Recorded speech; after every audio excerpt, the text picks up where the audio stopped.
कन्नड तालुक्यातील पिशोर येथील अंजना नदीवर आज 29 सप्टेंबर दुपारी मोठा अनर्थ घडला।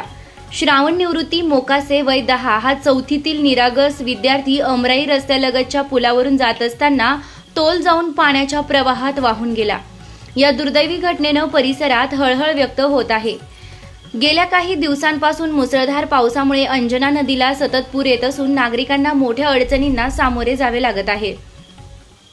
अशातच हा अपघात घडल्यानं प्रशासनाच्या निष्क्रियतेवर गंभीर प्रश्नचिन्ह उपस्थित झालंय। स्थानिक नागरिक, पोलीस व आपत्ती व्यवस्थापन पथकाकडून मुलाचा शोध सुरू असून संध्याकाळी 6 वाजेपर्यंतही त्याचा शोध लागला नव्हता। याआधीही भरभा तांडा रस्त्यावर एक शाळकरी मुलगी वाहून जाताना थोडक्यात बचावली होती। मात्र या घटनेनंतरही प्रशासनानं कोणताही ठोस उपाययोजना केली नाही। हस्ता ते भिलदरी दरम्यान सुरक्षित पुलांचा अभाव असल्यानं नागरिकांना जीव धोक्यात घालून नदी पार करावी लागत आहे।